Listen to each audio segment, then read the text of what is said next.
Bem, pessoal, boa tarde a todos.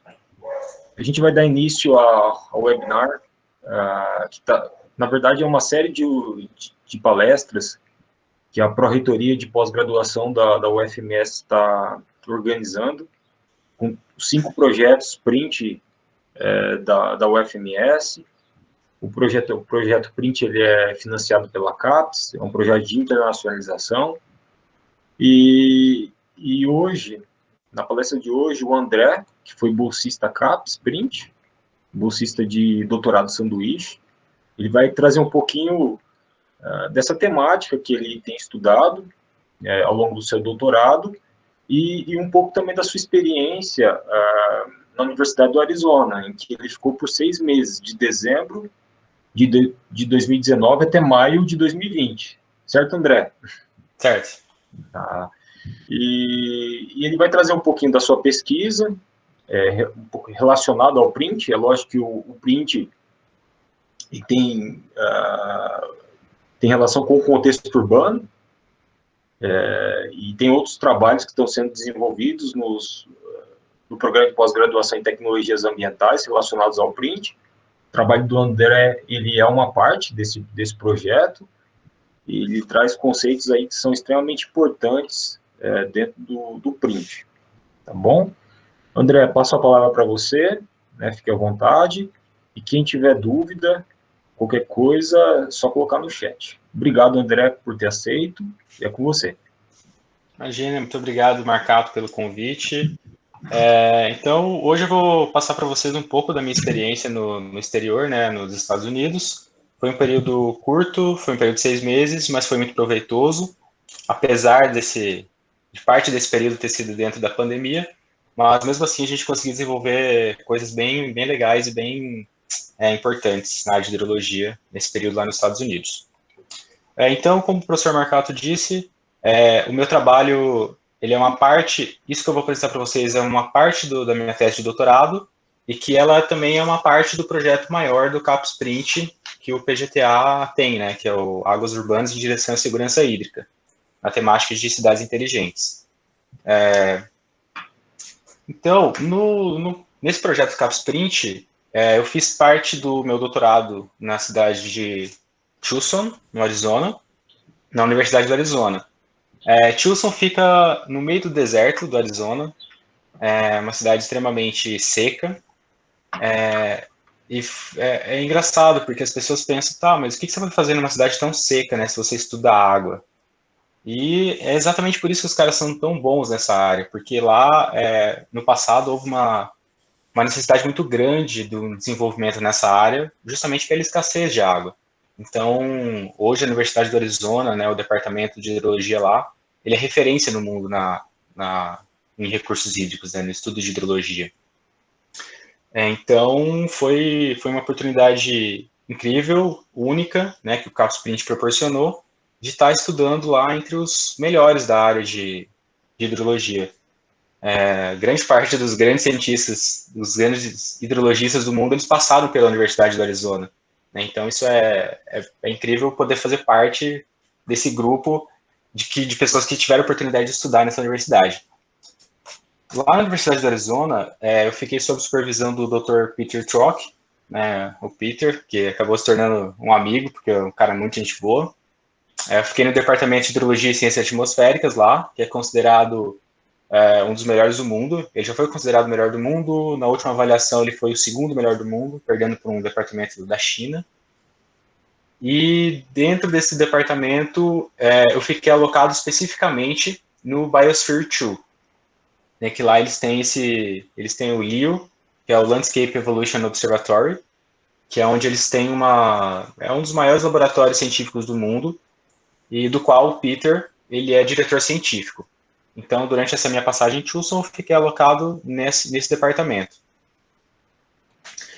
Então, só para fazer uma contextualização aqui, que é muito interessante o Biosphere, ele é essa construção gigantesca, megalomaníaca, que vocês conseguem ver aí à direita de vocês, é um negócio futurista, nem parece que é na Terra, né? E a ideia era essa mesmo. Ele foi construído em 1986, e o objetivo dele era colocar pessoas lá dentro em missões para testar a sobrevivência humana fora da Terra, visando que a gente desenvolvesse tecnologias para colonização espacial autossustentável. O que seria isso? Você enviar pessoas para outro planeta, Marte, por exemplo, criar esse ambiente totalmente selado, totalmente isolado do mundo externo, da atmosfera, na verdade, atmosfera aqui na Terra, né? Mas totalmente isolado, em que as pessoas, os seres humanos, conseguissem ser totalmente autossustentáveis lá dentro. Eles produzissem seu alimento, produzissem água, renovassem a água, produzissem ar, e eles jogaram pessoas lá dentro para testar se isso era possível. E não durou muito tempo e foi provado que não é possível. Muito mais pelas relações interpessoais, pelas relações entre as pessoas, do que propriamente pela tecnologia, né, de autossustentabilidade lá dentro. Então isso não deu certo e depois de um tempo ficou essa construção gigantesca e com um grande potencial científico, ela ficou sem um propósito. E a partir daí ela foi passando de mãos em mãos. Ela passou ela foi da Motorola por um tempo, depois a Universidade de Colômbia assumiu a responsabilidade sobre ela, mas também não deu muito certo, porque é distante, né? E desde 2011 ela é de propriedade da Universidade do Arizona. E desde então eles transformaram o Biosphere num dos maiores laboratórios científicos do mundo, em que eles realizam ali diversas pesquisas em diversas áreas do conhecimento. E eles, basicamente, o que eles fazem ali dentro? Eles verificam e quantificam os impactos de mudanças climáticas globais. Eles forçam essas alterações climáticas para ver qual será a resposta do ambiente. Então, como vocês podem ver nessa figura abaixo, ali são os ambientes, né, do Biosphere, em que a gente tem ali o habitat humano, onde tem as salas, né, de estudo, salas de aula, escritórios. À esquerda, eles têm uma floresta tropical, e basicamente ela simula as condições de vegetação, clima, precipitação de uma floresta tropical úmida, a Amazônia poderia ser um bom exemplo. Eles têm um ambiente de oceano, eles têm um oceano dentro do Biosphere, com várias espécies marinhas ali dentro. Aí tem os outros ambientes mais comuns ali para a região, tem o ambiente de savana, deserto, e tem a área das parcelas experimentais, aquele Hill Slope Area, que antigamente, na versão original do Biosphere, era onde eles tinham área de agricultura, onde eles plantavam seu alimento, né? E hoje ali virou um dos maiores laboratórios de pesquisa em hidrologia do mundo, que é o LEO, que é o Landscape Evolution Observatory. Então, basicamente, eles têm essas parcelas gigantescas de solo, são 3 parcelas, né? Sempre pensando na questão estatística, né? Eles colocaram 3 parcelas para poder replicar os experimentos e também fazer alterações e comparar ao mesmo tempo como tá acontecendo em cada uma das parcelas, as interações de água, vegetação. Então, eles têm essas 3 parcelas, que têm 30 metros de comprimento por 11 metros, 12 metros de largura, e essas parcelas são inteiramente monitoradas. Eles têm centenas de sensores, como a gente pode ver nessa outra figura. Então, cada imagem dessa da direita, ela corresponde a uma profundidade de solo de cada parcela do LEO. Então, a primeira é de 5 centímetros, a segunda é de 20, 35, 50 e 85 centímetros. Né? Lembrando que a profundidade total de cada parcela dessa é de 1 metro. E cada ponto desse desenhado é um sensor. Então, aqui embaixo a gente tem a legenda, né, de cada um dos sensores. Então, assim, é algo que, quando me falaram, não tem como, é impossível. São centenas de sensores. Quem que consegue fazer isso? Os caras conseguiram. Eles criaram isso, desenvolveram isso, e eles têm lá 3 parcelas dessas que são monitoradas em tempo real por todos esses sensores. Então, aqui na esquerda a gente tem uma representação em 3D de como são essas parcelas, né? Elas são alinhadas, elas são chamadas de parcelas leste, oeste e central, para o pessoal que trabalha lá, para saber identificar cada uma delas. Ela tem uma declividade média de 10%, a profundidade de solo é de 1 metro, e ali ele tem um total de 1.000 toneladas de solo.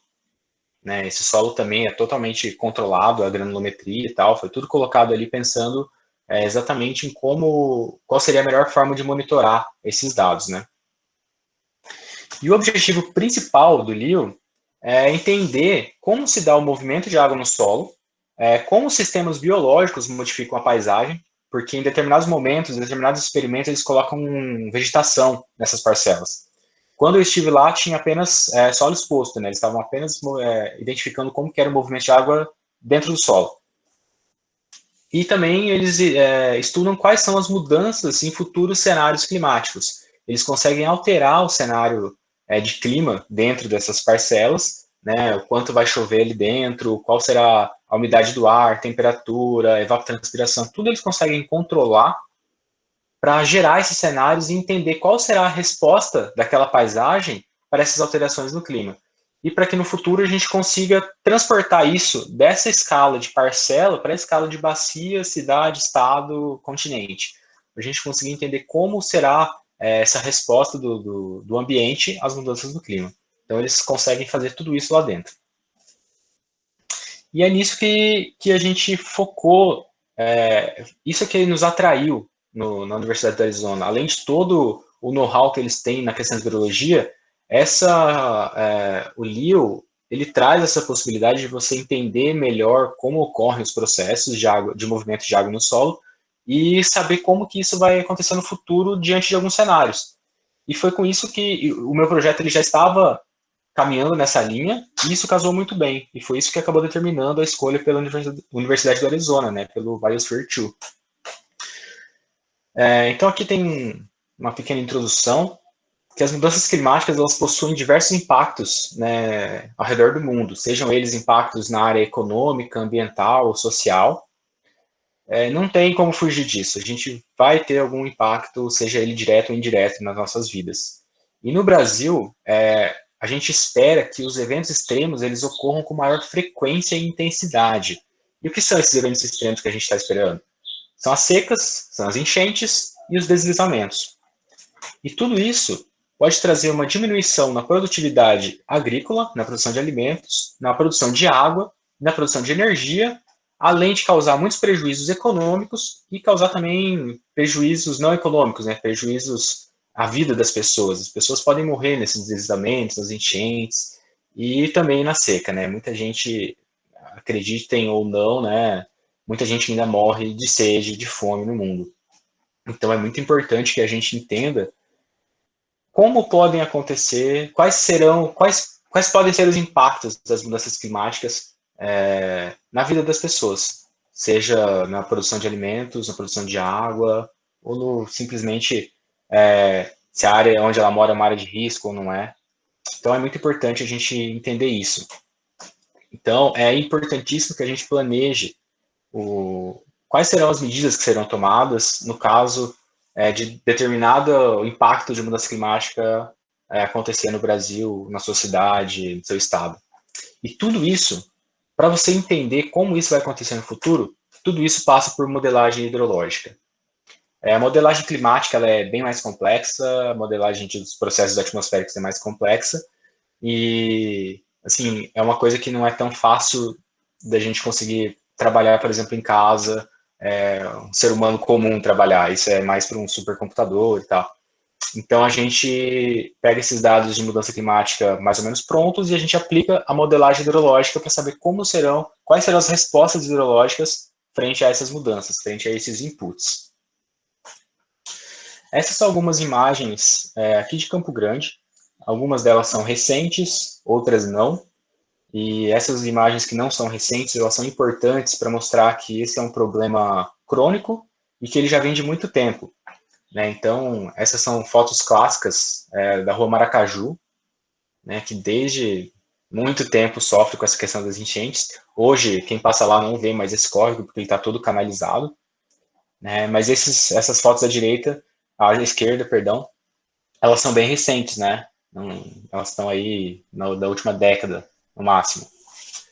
E são problemas recorrentes aqui na cidade e a gente precisa saber como isso ocorre para saber o que fazer em caso de intensificação desses processos. né? Então, é importante que a gente obtenha essa modelagem hidrológica para saber o que vai acontecer e como pode acontecer e como a gente pode mitigar esses problemas. Então, o que é a modelagem hidrológica? O que é o modelo? Para que ele serve? Então, aqui a gente tem uma imagem do ciclo hidrológico, eu acho que todos aqui, né, conhecem, já viram pelo menos isso uma vez na vida, que a gente tem o ciclo da água, basicamente, né? A gente considera que os processos aqui dentro da Terra, o ciclo hidrológico é um sistema fechado, então a água está sempre se movimentando, né? Ela sai dos oceanos e vai para os continentes e de uma forma ou outra ela acaba voltando para os oceanos, né? Então, o modelo ele vai servir para representar esse sistema. O modelo representa qualquer sistema, na verdade, mas nesse caso específico que nós estamos trabalhando, o ciclo da água, né? Você quer saber o processo de evaporação, você consegue criar um modelo para representar esse sistema, né? Um sistema fechado ali da evaporação da água dos oceanos para as nuvens e depois como isso ocorre em ciclos. E o modelo ele serve para testar ou explicitar alguma hipótese que você tem, e você também pode avaliar cenários, você pode criar condições para inserir nesse modelo e para saber qual vai ser a resposta. Então, se você ajustar bem o modelo, você vai ter uma resposta melhor e mais precisa sobre qual será a resposta hidrológica frente a um input, frente a uma provocação, né? Então, e a gente também pode utilizar a modelagem hidrológica para simular eventos em áreas não monitoradas. Esse é um tema bastante estudado na hidrologia, né? A gente consegue ter uma estimativa de vazão, por exemplo, em bacias não monitoradas, através de regionalização, através de diversos procedimentos que a gente estuda na hidrologia. E dentro desse ciclo hidrológico existem diversos processos, né, que não estão explicitados nessa imagem, são diversos processos em diferentes escalas. Essa é uma escala macro, e esses processos eles são parametrizados de forma que a gente consegue simplificar o processo como um todo. Simplificando esse processo, a gente consegue modelá-lo, a gente consegue criar um modelo que vai representar esses processos de uma forma simplificada.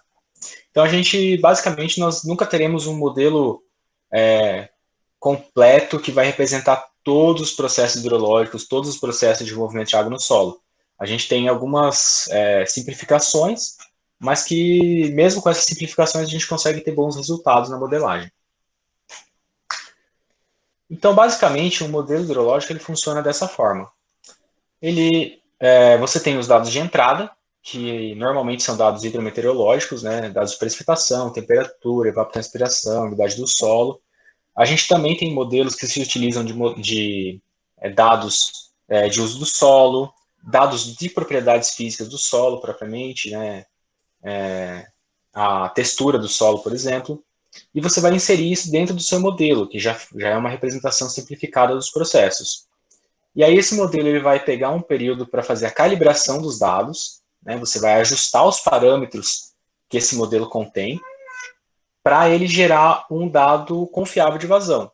Então ele vai fazendo diversas simulações em looping até ele minimizar o erro nessas simulações e aí ele trava os parâmetros. Travados os parâmetros, aí você pode partir para a fase de validação e simulação. Travados os parâmetros, você vai pegar um período diferente da sua calibração, vai rodar o modelo com aqueles parâmetros e vai ver como ele se comporta frente aos dados observados.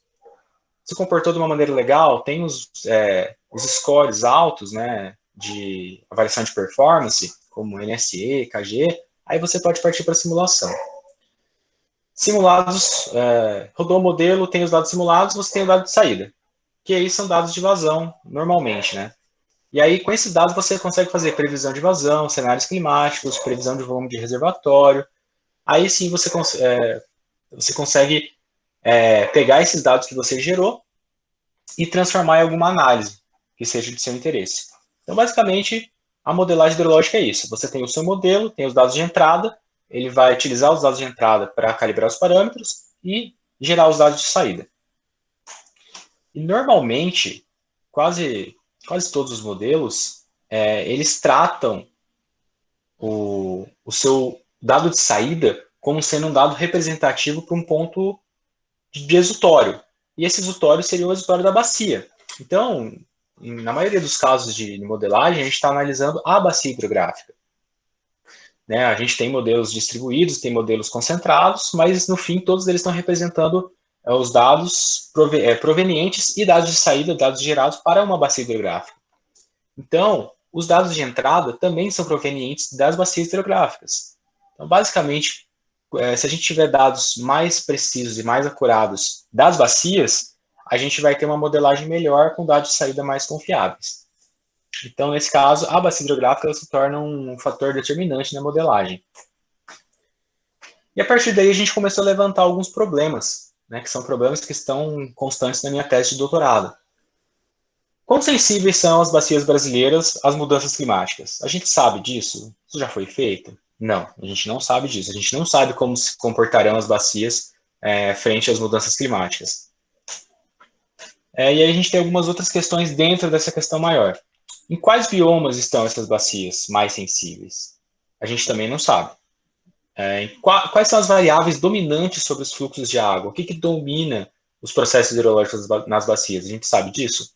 A gente tem uma ideia, só que a gente não sabe exatamente o que domina em cada tipo de bacia. A gente pode ter similaridades e dissimilaridades. Então, a ideia aqui é estudar isso, saber identificar grupos de bacias, por um exemplo, que possuam determinados controles maiores sobre outros na dinâmica dos recursos hídricos, na dinâmica hídrica da bacia.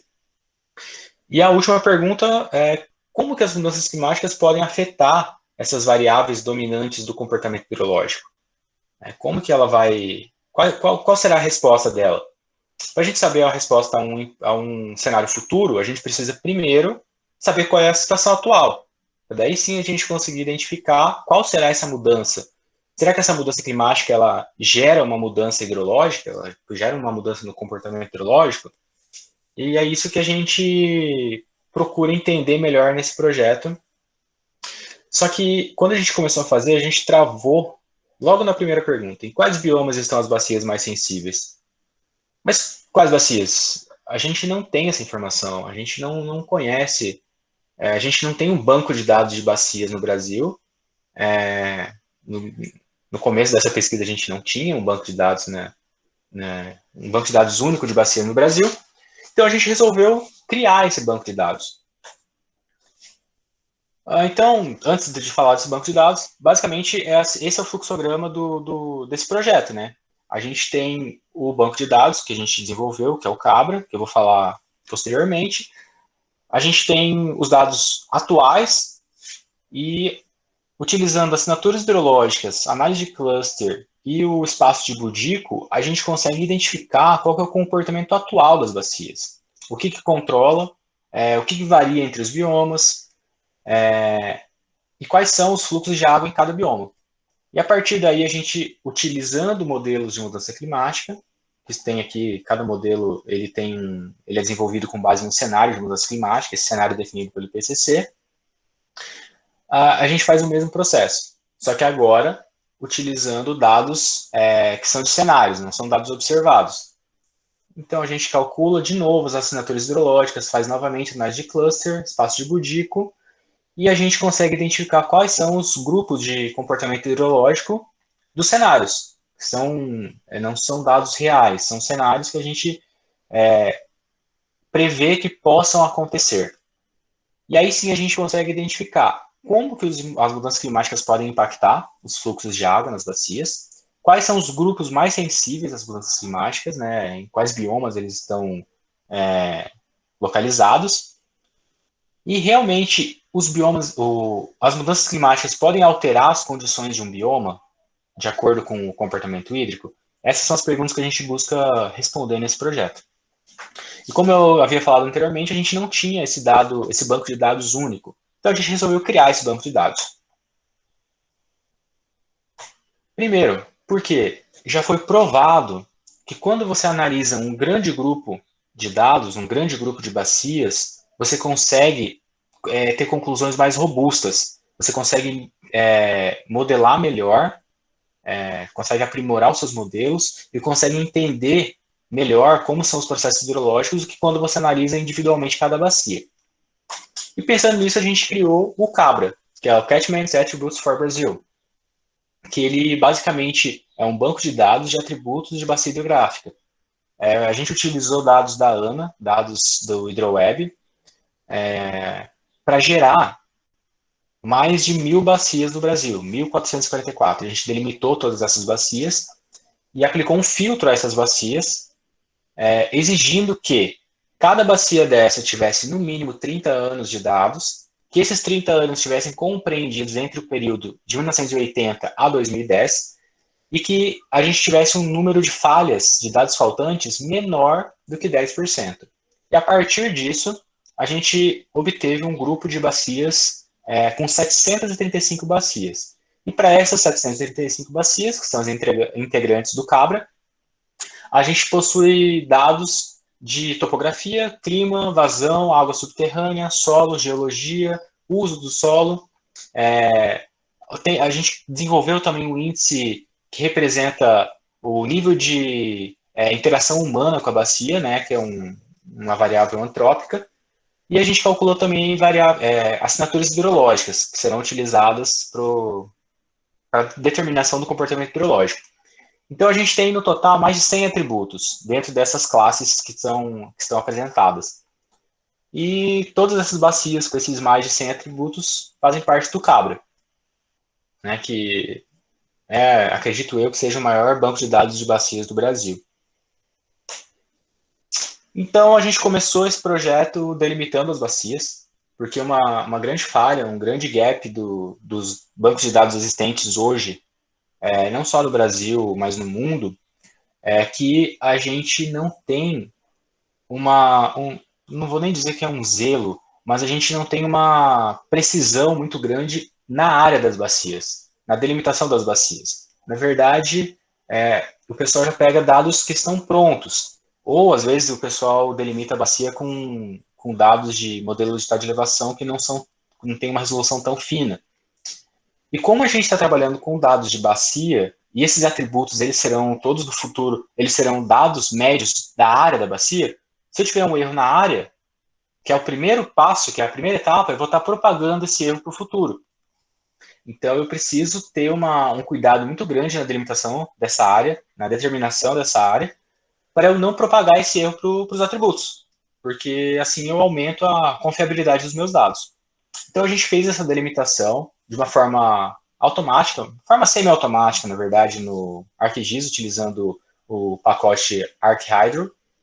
E a gente utilizou também um modelo digital de elevação que ele é mais acurado que o SRTM. Ele passou por um processo de remoção de erros. Então, hoje, a nível global, é algo que a nível global e gratuito, é um dos produtos mais avançados que a gente tem. E a gente plotou cada coordenada dos resultados da ANA e a gente ajustou esses pontos, essas coordenadas do resultório, utilizando esse modelo de alta definição e também imagem de satélite, porque muitas vezes o ponto ele caía distante do rio. E se eu mandar o ArcGIS delimitar a bacia, ele vai delimitar, mas ele vai delimitar de uma forma errada, né? Ele vai ter uma área errada. E muitas vezes a gente encontrou erros ali de 100%, 200% na área da bacia. Isso, assim, ao meu ver, é inaceitável, porque você vai estar propagando esse erro para o futuro, vai estar propagando esse erro para os atributos. Então, a gente tomou esse cuidado especial, e essas bacias com grande diferença, elas foram corrigidas manualmente. A gente corrigiu esse ponto, puxou ele, delimitou a bacia e conferiu a área com o que tinha no banco de dados da ANA. Porque a ANA ela possui esse banco de dados de valores de área, mas não do limite da área, não do desenho, né, da bacia.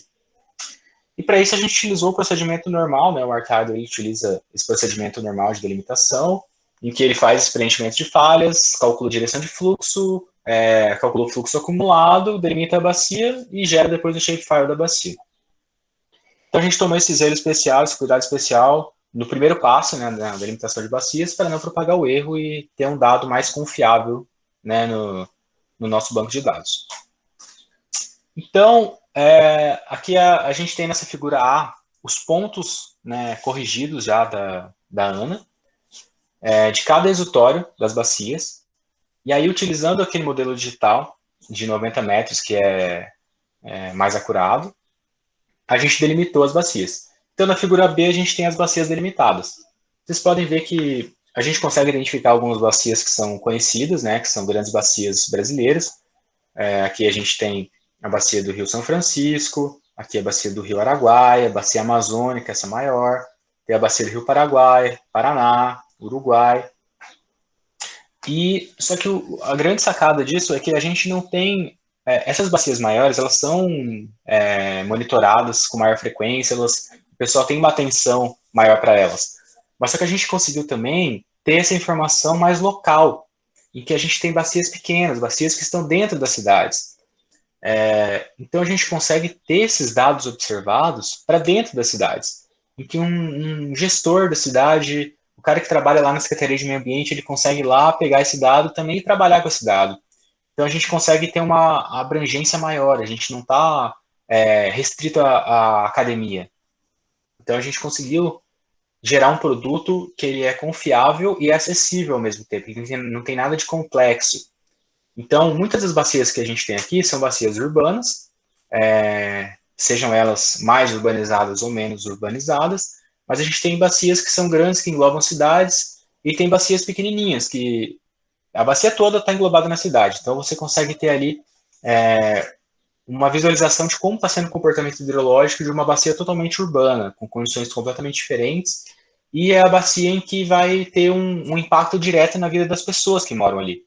Porque uma bacia urbana, uma bacia rural, perdão, óbvio que ela tem impacto na vida das pessoas, mas muitas vezes ele é um impacto invisível, é um impacto indireto, né? Você não vai conseguir ver aquilo, mas também é importante. Então a gente consegue ter esses dois lados no Cabra, a gente consegue tanto partir para essa análise dos processos hidrológicos, mas também para análise do impacto na vida das pessoas nas cidades.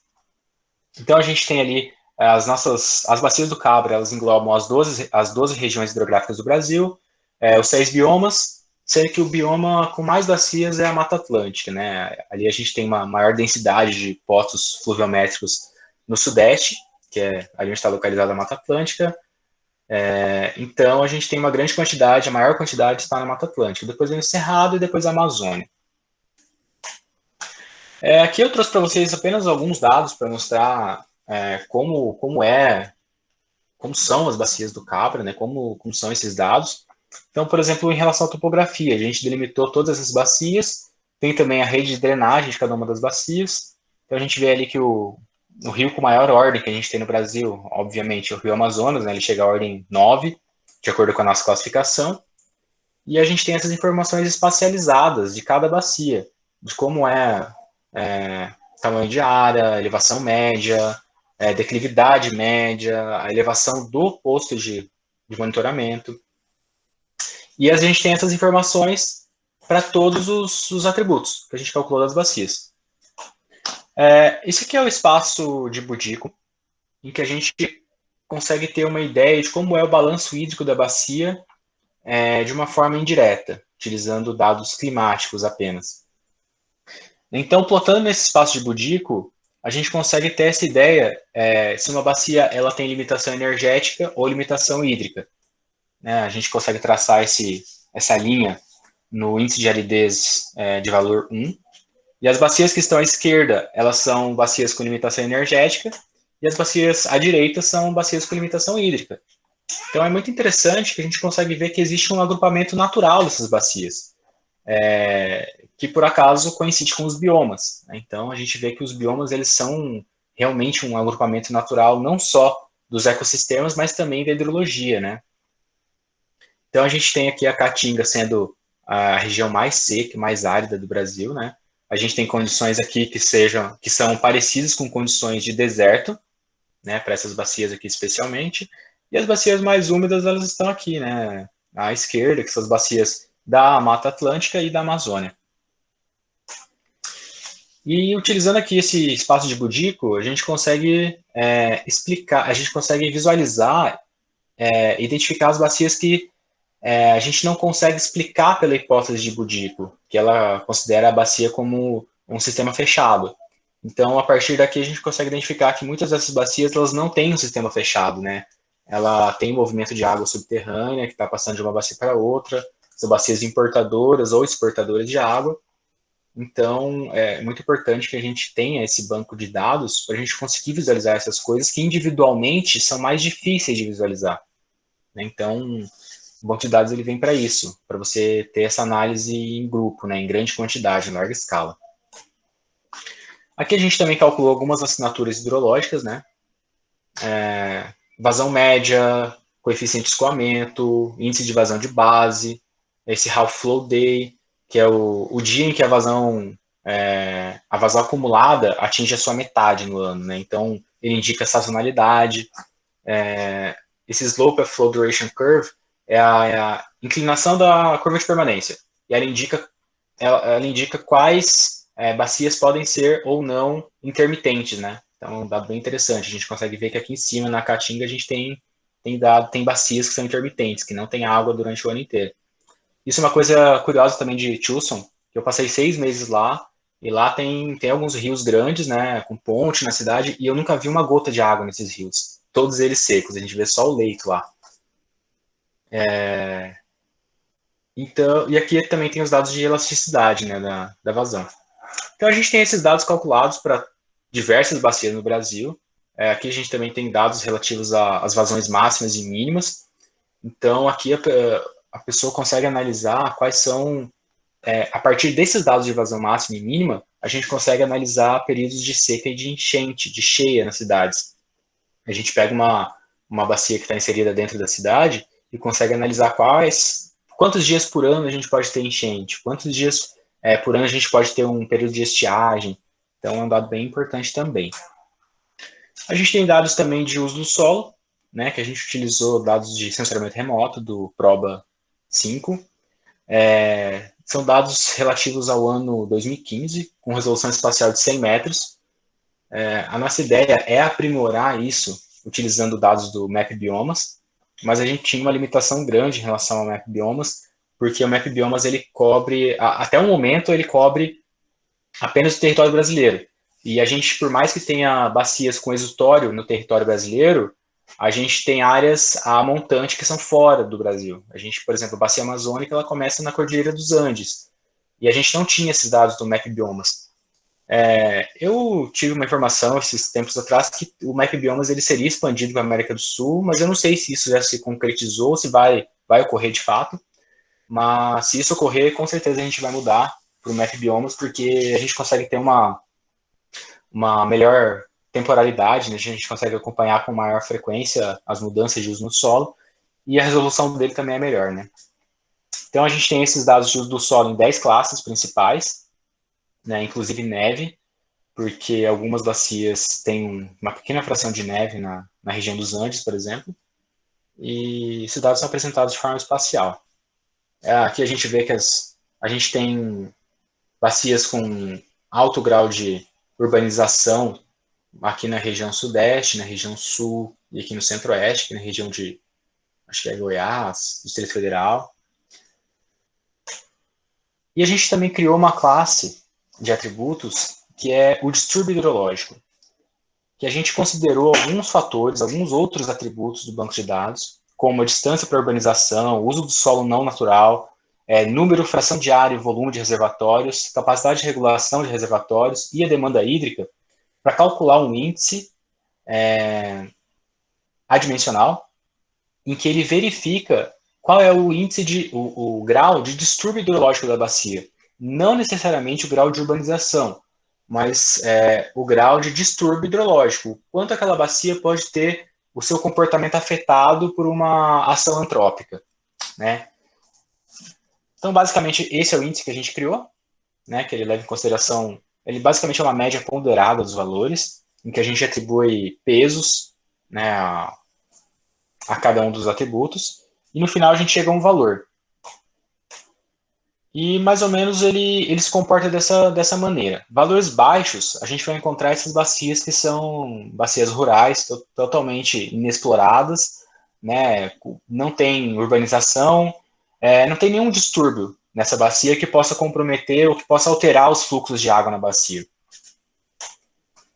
Valores altos são bacias já que são fortemente modificadas, como essa bacia aqui, essa bacia no estado do Rio de Janeiro. ela contém diversos reservatórios dentro dela, ela contém uma demanda hídrica muito alta, porque ela serve como fonte de água para a cidade do Rio de Janeiro. Ela quase não tem mais cobertura natural, e ela fica muito próxima de um grande centro urbano.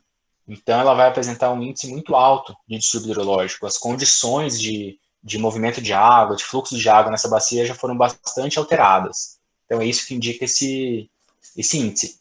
E a gente também tem esse caso, né, de valores intermediários, que no primeiro momento a gente olha e fala, pô, mas não tem nenhuma cidade aí, não é urbanizada, né, não está nem perto de uma cidade. Mas se vocês notarem, essa bacia, ela fica na Amazônia, e ela tem 2 grandes reservatórios nela. Tem esse reservatório que é gigantesco, e tem esse outro reservatório que é um pouco menor.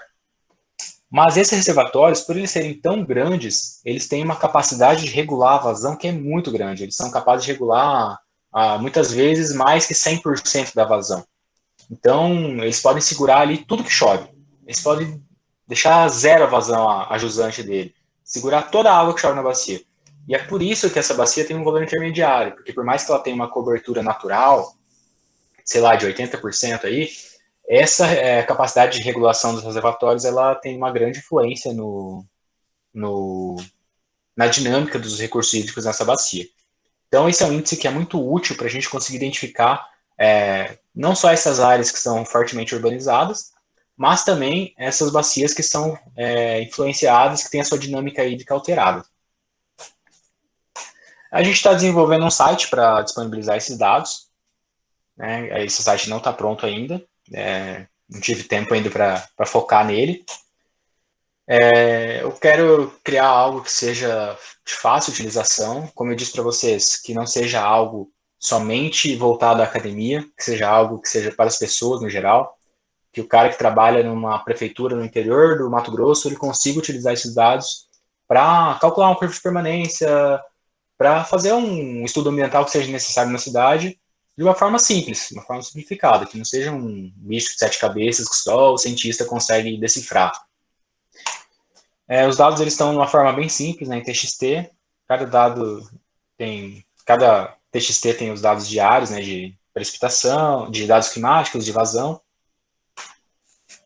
Os dados podem ser acessados aqui no Zenodo, eles estão disponíveis lá para quem quiser baixar. Então, aqui ele já tem um número de identificação, ele tem um DOI aqui, e qualquer um que quiser pode entrar lá, baixar esses dados e utilizar da melhor maneira. E o artigo referente também ao desenvolvimento desse banco de dados, ele está submetido, ele está em discussão na RES, que é uma revista muito boa na área de hidrologia, e ele está em discussão há aproximadamente um mês, e ele vai ficar lá até o dia 9 de dezembro. Então, se alguém quiser ler e tiver alguma crítica, tiver alguma ideia, alguma sugestão, é aberto para qualquer pessoa ir lá, clica aqui nessa aba de discussão e você pode colocar o seu comentário, pode colocar sua crítica, sua sugestão, enfim, é uma revisão aberta, né? Ele tem, assim como qualquer artigo, ele tem a revisão por pares, que é uma revisão oculta ou não, né? Depende se o revisor vai querer se identificar, mas qualquer pessoa pode chegar lá e pode fazer alguma crítica, alguma sugestão. Então, fiquem à vontade também para ler. Ele já pode ser citado também, então vocês já podem utilizar, quem quiser. E basicamente é isso sobre o Cabra, né? Então, como a gente viu, na modelagem hidrológica, o dado primordial, o dado de entrada, ele é proveniente de uma bacia hidrográfica. Você tem que ter dados observados de vazão, temperatura, dados hidroclimáticos ou das características da bacia.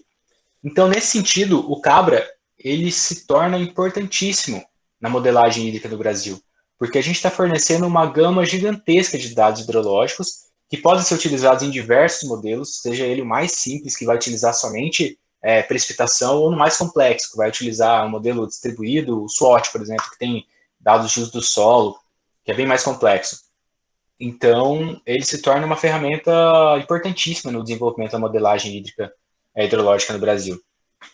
E nesse trabalho, a gente utilizou o HiMode, que é um modelo hidrológico, ele é bem simples, ele tem um número reduzido de parâmetros a ser ajustados, né, e ele basicamente ele simula a dinâmica, ele simula o balanço hídrico de uma bacia hidrográfica considerando os processos vertical e horizontal de movimento de água no solo. Então, aqui à esquerda a gente tem o processo vertical, em que a gente tem a precipitação e a evapotranspiração como dados de input. Quando a precipitação ela excede a capacidade máxima de armazenamento de água no solo, a gente começa a ter escoamento, né? Então, o escoamento ele vem por essa seta aqui, e esse parâmetro alfa é o que vai fazer a separação de vazão entre vazão rápida e vazão lenta. Então, de acordo com esse parâmetro que será ajustado, né, que tem que ser ajustado para cada bacia, você tem a vazão passando por a vazão do rio, ela sendo separada em vazão rápida, que é a vazão direta, ou a vazão de base, que é a vazão lenta. Então, aqui a gente tem duas séries de reservatórios lineares, né, uma série com N reservatórios para representar a vazão rápida, em que a gente tem um parâmetro aqui que tem que ser ajustado para elas, e um reservatório de vazão lenta, que tem outro parâmetro que vai ser ajustado. E aí o modelo ele vai rodar, ele vai calibrar esses parâmetros, e ao final ele vai ter esses dados de saída de vazão rápida e vazão lenta, que vão se juntar no final no exutório da bacia, resultando aqui na vazão total do rio. Então esse é um modelo bem simples que a gente está utilizando, e ele tem resultados muito bons. Esse aqui é um trabalho que foi feito pela Gabriela, né, que estudou no PGTA e hoje está na USP, e que utilizou o HiMode. Então a gente vê ali, aqui os scores deles são bem altos, né? R quadrado, o Kling-Gupta também é bem alto, 0,87 e 88. E a gente vê aqui no scatterplot também que os dados eles estão bem concentrados aqui, estão bem ajustados, né? O modelo está bem ajustado. Recentemente também, visando também a internacionalização do programa, a gente tem buscado parcerias internacionais que surgiram, muitas delas surgiram no período no Arizona, mas outras surgiram dos produtos gerados, né?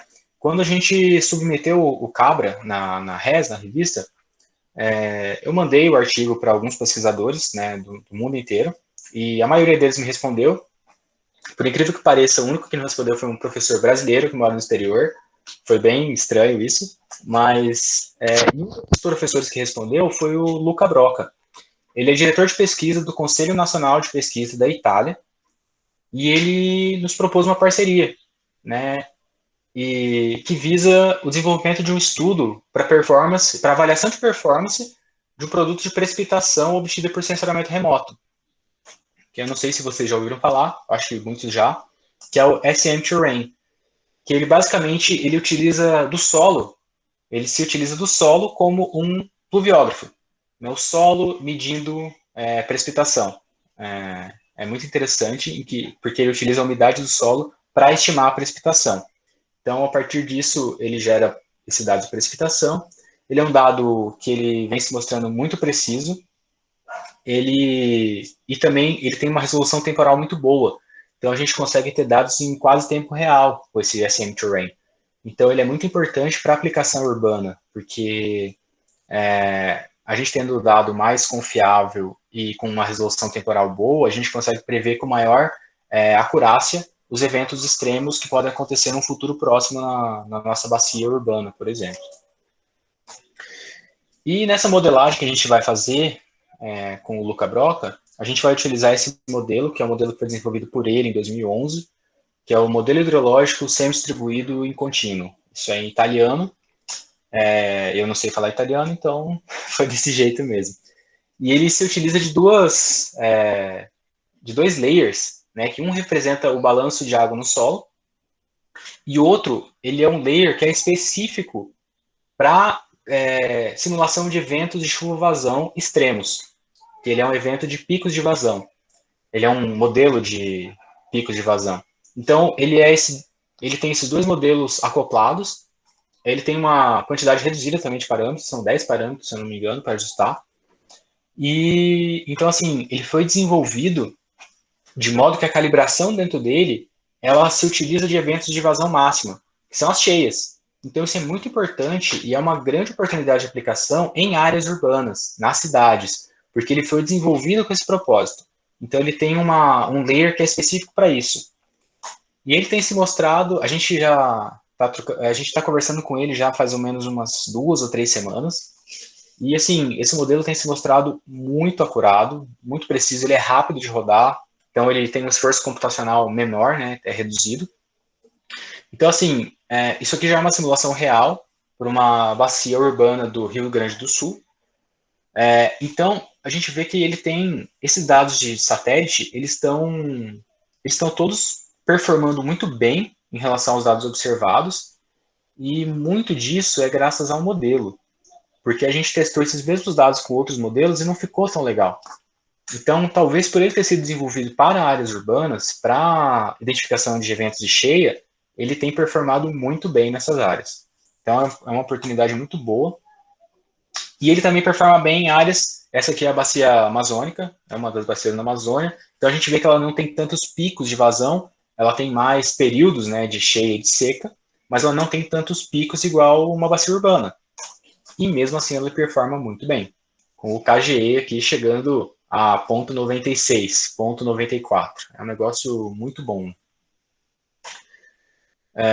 Esta aqui é uma bacia que fica aqui em Ribas do Rio Pardo. É uma bacia que engloba a bacia do Córrego Guariroba, que é a bacia que provém água aqui para a cidade de Campo Grande. Então, ela é uma bacia de grande interesse. A gente tem monitorado essa bacia há algum tempo e ela é de grande interesse para a cidade como um todo. Porque cerca de, não sei, o último dado que eu tinha visto, ela era responsável por 50% da água de Campo Grande. É um valor bem expressivo.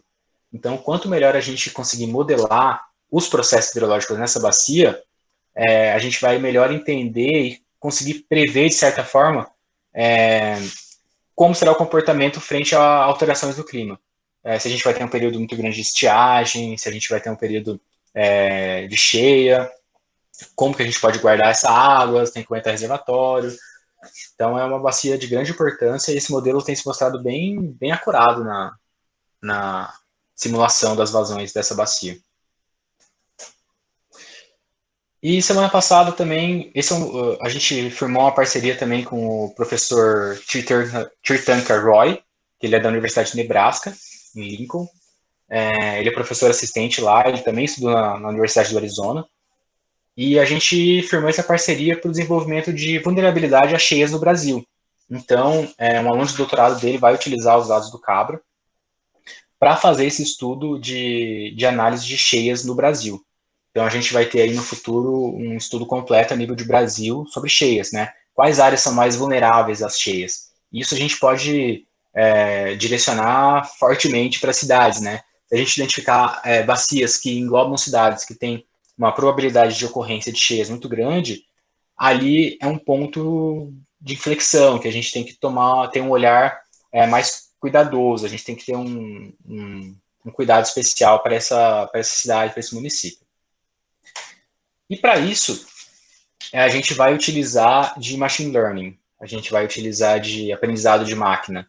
Eu estou bem empolgado com esse projeto, que é a primeira vez que eu vou trabalhar com machine learning, algo que eu já queria. Eu comecei a ouvir bastante lá nos Estados Unidos, lá tem uma discussão muito grande sobre isso, o pessoal lá está bem antenado e a discussão está em alta, a discussão está quente, né, sobre machine learning lá.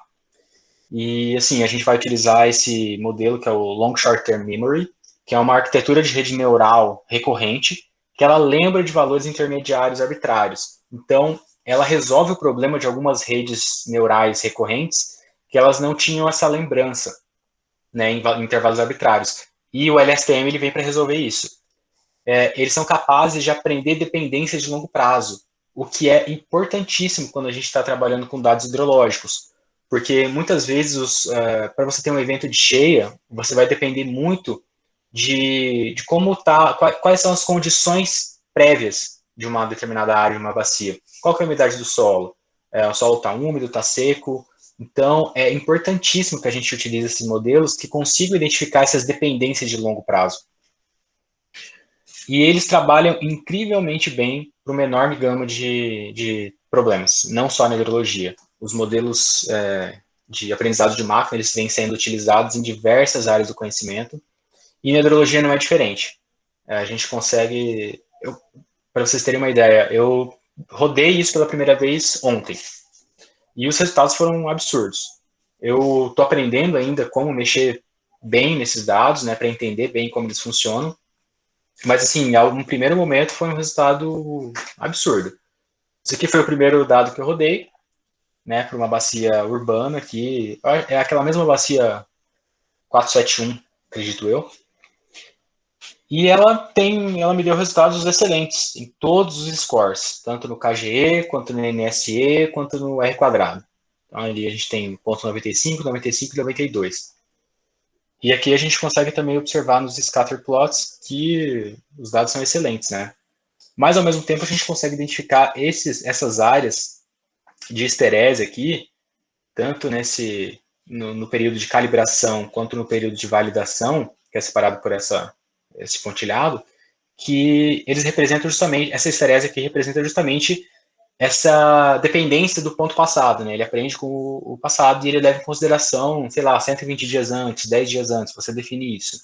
E aí a gente consegue identificar isso claramente aqui por essa esterese. E o LSTM e outros modelos de Deep Learning, de Machine Learning, eles são do tipo caixa preta, mas nem tanto, porque assim, ele é caixa preta para quem não quer identificar, para quem não interessa o que está acontecendo ali dentro.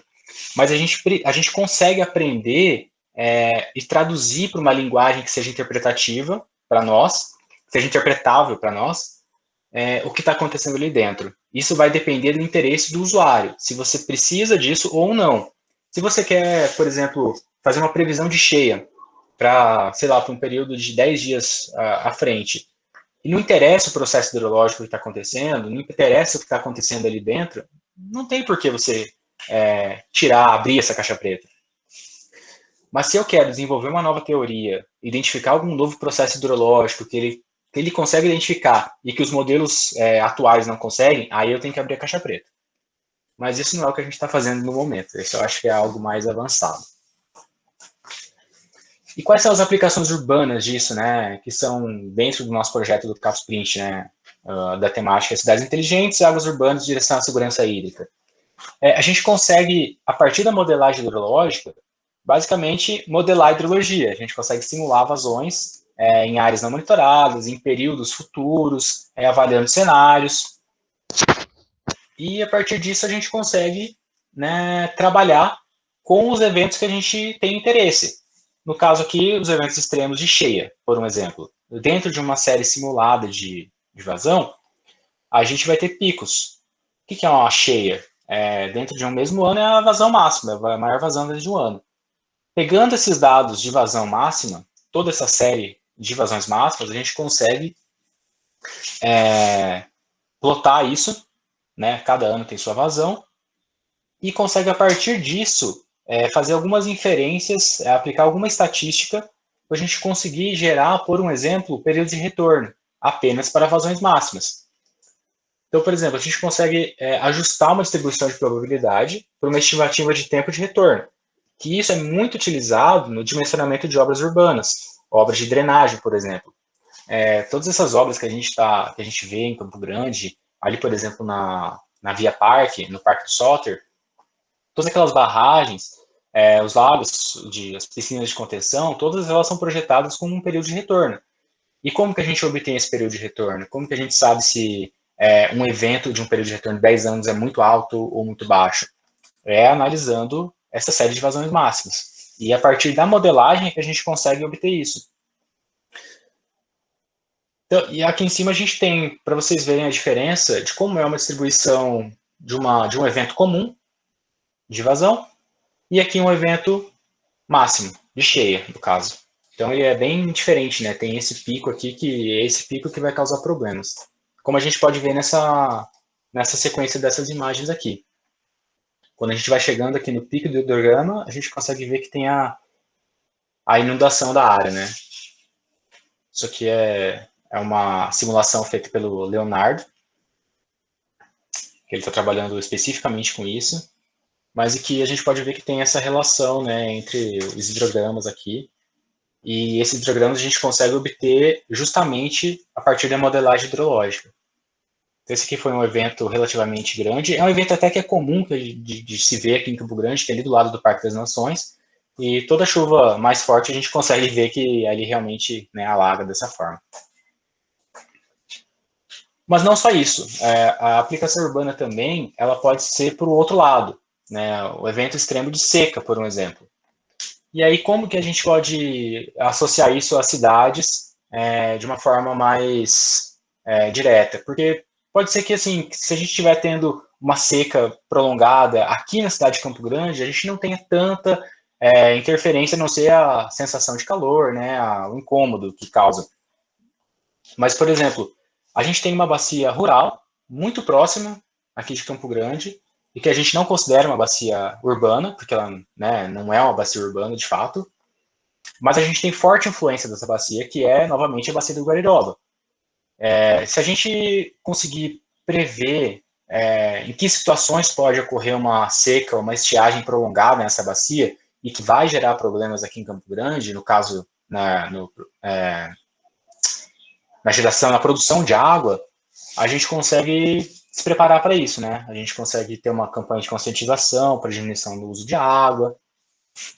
Então, a gente consegue utilizar a modelagem hidrológica e esse banco de dados que a gente criou, não só para as áreas urbanas, mas para todas as bacias que têm uma influência nas áreas urbanas e na vida das pessoas. Se a gente considerasse somente bacias urbanas, essa bacia do Guariroba não estaria dentro da análise, mas ela tem um impacto muito grande na vida de quem mora aqui em Campo Grande. Então, para trazer uma segurança hídrica grande para a cidade, a gente precisa também olhar para as bacias rurais que têm influência, que têm interferência nas cidades, né? No caso aqui, eu usei de exemplo o Guariroba, mas existem diversas outras bacias. O estado de São Paulo está cheio, tem uma Cantareira por um exemplo. E não só para geração de água, né? Para geração de energia elétrica também. E não só isso, né? Se a gente tiver período de estiagem numa bacia em que tem uma forte produção de leite, a gente sabe que vai diminuir a produção de leite e vai aumentar o preço de alimento aqui na cidade. Então, é algo que a gente tem que olhar de uma forma unificada. E como que a gente utiliza as projeções futuras dentro disso, né, para eventos, por exemplo, extremos de secas?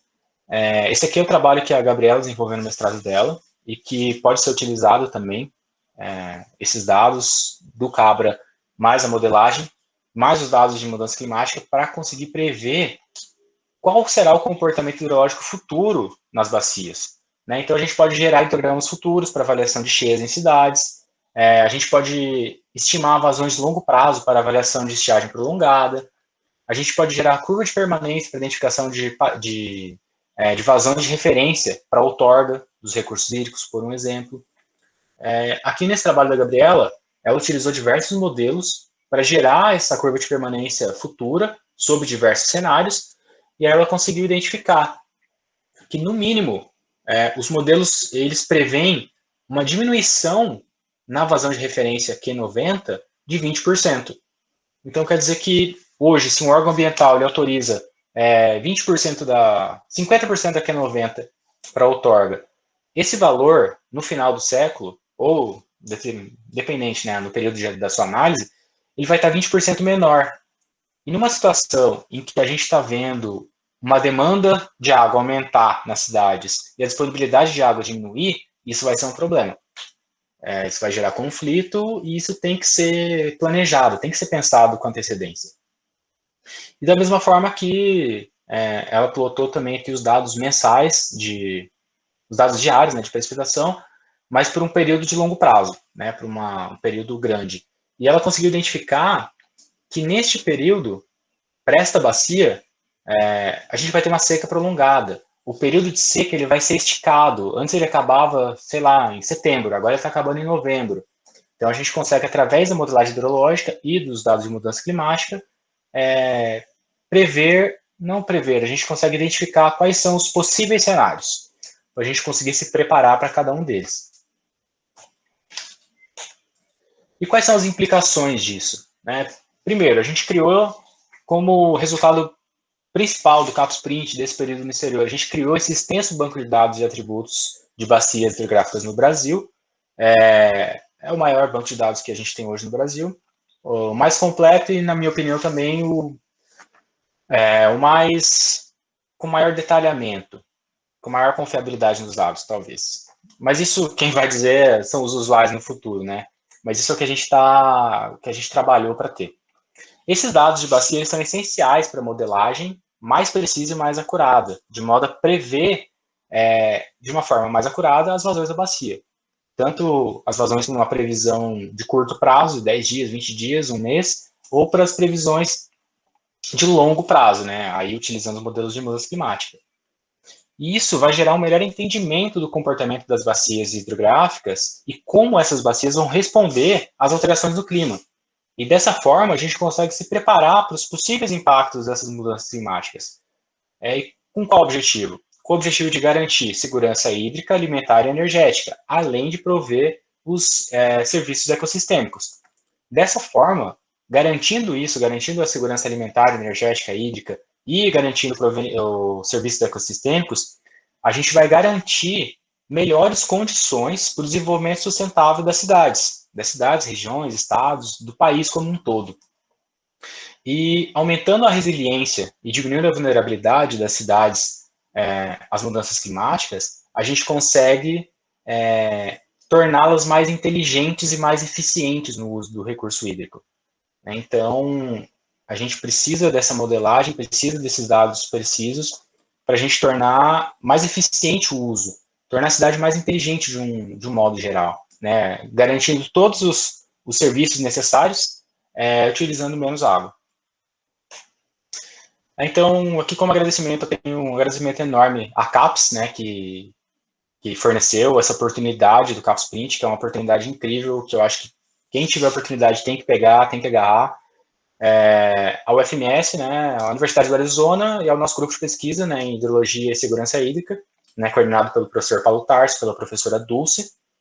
E esse é o meu contato. Se alguém tiver alguma dúvida, acho que agora vocês podem fazer perguntas, mas quem quiser mandar e-mail também com alguma crítica, sugestão, alguma dúvida, fica à vontade. Muito obrigado. Obrigado, André, pela ótima apresentação. Foi muito interessante mesmo. Acho que dá até para tirar agora. Tirou a apresentação. Ótimo. Tirei. Pessoal, a gente abre agora para as perguntas. Está aberto. Vocês podem digitar aqui no chat ou... Enfim, fiquem à vontade. Foi bem interessante, André. Sim, José. Pode falar. Primeiramente, parabéns pelo trabalho. Foi muito bom, né? Fico muito feliz em ver gente nossa, né, saindo para lá e mandando bem, assim. Vai ser muito... Obrigado, José. Deixa eu falar. O Cabra, você falou que você fez o upload dos dados dele, né, para o site lá da SES, né? Mas qual que é a atualização dele do banco de dados? Como você vai trabalhar isso? Tipo, é dado até 2019 ou 2020, né? Ou qual que é a continuidade desses dados que vão estar lá? Então, nessa primeira etapa do Cabra, que foi a etapa de publicação, né, de submissão, na verdade, ele não está publicado ainda, ele está em discussão. A gente precisou fazer um filtro, aplicar um filtro mesmo, para a gente ter dados mais consistentes. Porque se a gente joga, talvez, dados que tivessem uma diferença muito grande entre uma bacia e outra, uma tem 100 anos de dados, outra tem 10, outra tem 1. Isso pode pegar um pouco na questão da revisão, né? Algum revisor pode não gostar e a gente prefere manter a uniformidade dos dados.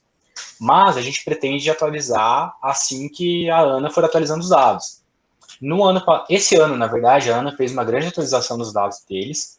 Então, os dados eles estão as séries estão mais longas. E eu já fiz essa atualização até o mês de outubro, o mês passado. Então, eu já tenho esses dados prontos e que assim que o Cabra for publicado, eu já vou acrescentar esses dados lá no Zenodo, lá no banco de dados. Mas até o momento não. Até o momento não tem porque eu preciso deixar lá os dados que estão submetidos na revista. Mas eu já tenho essa atualização até o ano de 2020. É claro que todas as bacias não vão ter até 2020. Tem bacia que atualizou um ano só, a partir de 2010. E tem bacia que atualizou até outubro. Então a gente vai ter essa extensão do Cabra com dados não uniformes. Mas a gente vai ter isso sim logo. Beleza, obrigado. Imagina. Tem uma pergunta do Pedro aqui, André, com relação aos dados de input do LSTM que você rodou, né, para aquela bacia. Sim. Pedro, eu comecei ontem a mexer com LSTM, com a parte de aplicação mesmo no MATLAB, no código. E aí eu vi que tem a possibilidade de você colocar quantos inputs você quiser, para você fazer ele aprender, né?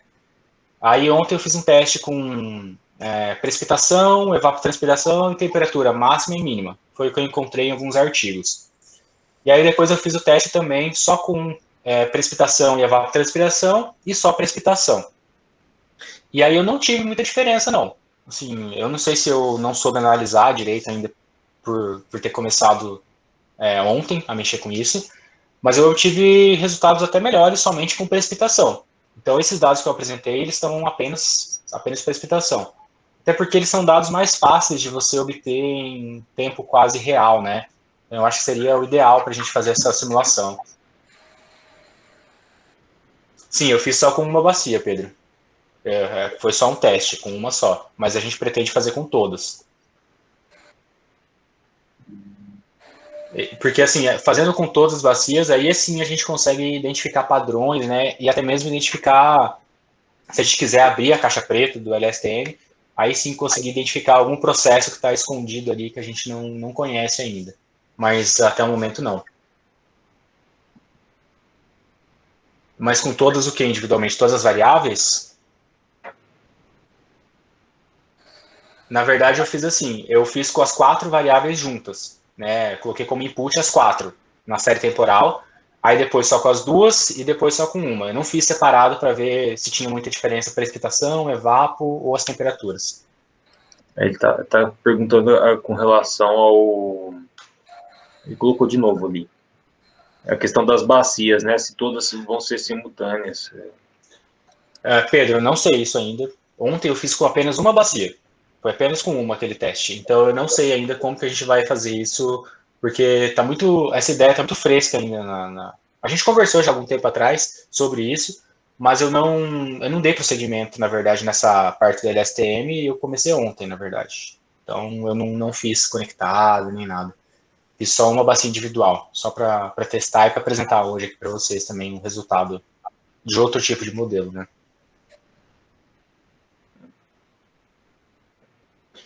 Se tem como fazer atualização automatizada, ainda não. Ainda não desenvolvi esse modo de fazer. Assim, eu consigo fazer ela de uma forma que é até bem automatizada, porque basicamente ele vai baixar o dado da Ana e já vai processar o código que eu já tenho do MATLAB. E já vai me dar como output o TXT no padrão do Cabra. Mas esse é o máximo de automatização que eu fiz até agora. Assim, não dá trabalho, mas é manual ainda. André, a questão de cobertura do solo, como que vocês tratam no Cabra a disponibilidade? Então, como o Cabra, os atributos eles são uma média por área, a gente utilizou os dados do Proba 5, em que ele, para cada pixel, ele dá a porcentagem de cada classe. Então, para cada bacia, a gente tem a porcentagem de cada classe. Para a área total da bacia. Então, uma bacia na Amazônia, por exemplo, ela vai ter lá 90% de área coberta pela floresta e, sei lá, as outras classes são a minoria. Mas a gente não tem esse dado. Eu tenho no meu banco de dados próprio esse dado espacializado, porque eu processei esses dados. Mas a gente não... Eu pretendo disponibilizar isso de uma forma espacializada no site, mas para o Cabra em si, para a publicação, a gente não disponibilizou isso. Entendi. É mais a questão da porcentagem por bacia, né? É por bacia, exatamente. Entendi. Perfeito. Legal, André. Eu acho que o tema é bastante relevante, tem ligação direta, né, com o print. Eu acho que vai além, né, quando a gente fala de segurança hídrica, você fala da questão de inundação, de seca, enfim. Um tema bastante interessante, eu acho que você tratou muito bem. E eu acho que, assim, tem outras perguntas, mas é o que eu falo, uma oportunidade única de ir para fora, né, e poder ter acesso a isso e ter essas... o que abre as parcerias, né? Então, você Exato. se propôs, então às vezes é uma ideia de um que você concatena, então você vai fazendo esse networking e isso é o que faz toda a diferença. Até porque numa pesquisa, a pesquisa quando você faz de forma isolada, ela é muito restrita e você fica muito limitado, né? Sim. E a partir do instante que você tem mais cabeças pensando, cabeças com alta capacidade, o resultado ele vem, né? Sim. Isso vai chamar atenção. Concordo. Aí o Henrique está perguntando a questão do tempo o tempo no exterior, né? 6 meses, eu acho melhor 1 ano. Olha, comigo foi o seguinte que aconteceu. Eu não estava 100% afim de sair do exterior. Eu diria que eu estava até bem pouca vontade de ir para o exterior, porque eu sou aquele cara que, se tem alguém que tem que olhar para o que pode acontecer de ruim, sou eu. Eu penso em todas as possibilidades, então eu estava bem assim receoso aí. Só que aí também, pensando no meu desenvolvimento profissional e pessoal, eu vi isso como uma oportunidade única. E que, assim, tava na minha frente, a concorrência era baixa, porque, assim, era baixa a concorrência. Eu achei que eu não podia perder essa oportunidade, mesmo não estando 100% a fim de ir. Mas aí, assim, no dia que eu pisei nos Estados Unidos, eu já passou isso, eu já queria ficar lá. E assim, eu acho que o tempo, ele é muito relativo ao que você pretende fazer. Eu fui lá para fazer modelagem. Se eu fosse fazer algum experimento lá no LIO, um experimento específico, só o experimento, para você agendar lá tem que ter mais de ano. Para você fazer um experimento, você vai levar 2, 3 meses. Então, assim, é muito relativo, depende do que você vai fazer. Ainda agora tem essa questão da pandemia. Desses 6 meses que eu fiquei lá, 3 meses foram dentro de casa. Né? Em março, fechou a universidade, fechou o Biosphere, fechou o LIO. Foi dentro de casa, só pelo computador, igual a gente está agora aqui conversando. As reuniões até se intensificaram, né? Então, facilitou um pouco, porque eu acabei conhecendo gente do mundo inteiro através das reuniões do grupo de pesquisa, que antes eram reuniões presenciais, e como se tornou virtual, eles acabaram chamando gente de fora, né? Então, foi bem bacana. Hoje, eu ficaria 1 ano, com certeza. Eu não ficaria só 6 meses. Mas, assim, os 6 meses são suficientes para você fazer uma boa pesquisa no exterior, para você criar esse network de pesquisadores, de colegas de faculdade, que no futuro você vai trocar ideia com eles. Porque lá você pode ver o cara do seu lado, na sua baia do lado. Está trabalhando com outra coisa, mas você conhece ele, ele te conhece. No futuro, eu vou fazer um trabalho, pô, aquele cara lá trabalhou com isso. Aí ele vai mandar um e-mail, fazer esse networking mesmo. Então, assim, eu acho que 6 meses é suficiente. Acho que até por isso esse é o período mínimo, né, que a CAPES exige. Mas eu ficaria 1 ano. Se eu tivesse a oportunidade hoje de mudar, eu teria ficado 1 ano, sim. Mesmo com pandemia. Legal, André. Bem, pessoal, a gente vai concluir agora o webinar, mas posteriormente o André tinha, inclusive, deixado o e-mail. Esse vídeo, inclusive, vai ficar disponível no YouTube também. E aí, vocês têm o e-mail e é possível entrar em contato com o André. Quem eu agradeço novamente pela ótima palestra. Foi Eu que agradeço muito pelo convite. interessante. E eu acho que é isso, né? É uma oportunidade única, né? E a UFMS tem proporcionado isso. Foi o que você falou, muitas vezes muitas vezes muita gente perdeu a oportunidade, porque às vezes falta um TOEFL, falta algumas coisas que dificultam um pouco. No entanto, é importante essa organização e essa disposição em ir para fora, porque faz toda a diferença, vai fazer toda a diferença para sua carreira esses 6 meses. Sim, com certeza. Lógico que se ficasse 1 ano, ótimo, mas 6 meses você já criou esse networking e as pessoas já te conheceram. E Exato. a partir disso, eles vão ver os artigos que você publica e vão te respeitar ou não em virtude do que você faz. Mas já foi visto, então isso é importante.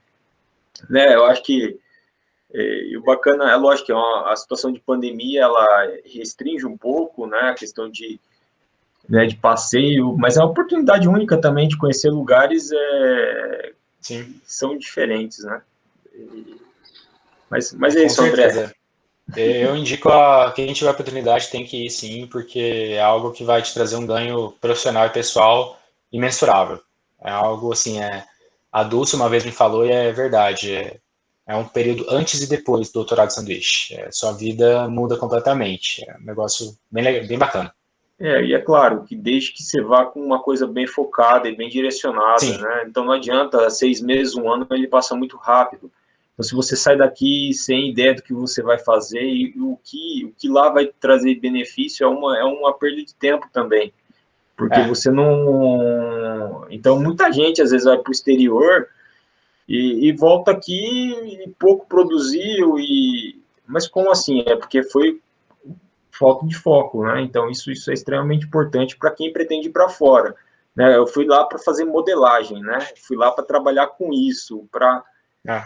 então ter essa clareza é importante para todo mundo. Ter um projeto muito bem definido e saber exatamente o que vai fazer lá é extremamente importante. A organização é Parabéns. essencial desde o princípio, porque a partir do momento que você se inscreve no print, você já sabe. Você tem que ter o TOEFL. Aí começa a organização para estudar o inglês, porque o TOEFL, na minha opinião, ele não verifica se você sabe ou não falar inglês, ele verifica se você sabe fazer a prova. Mas é uma exigência. Então você tem que se organizar para passar na prova. E ele exige bastante dedicação, bastante estudo e organização para você passar na prova. Falar inglês nos Estados Unidos é outra coisa. É mais fácil do que o TOEFL.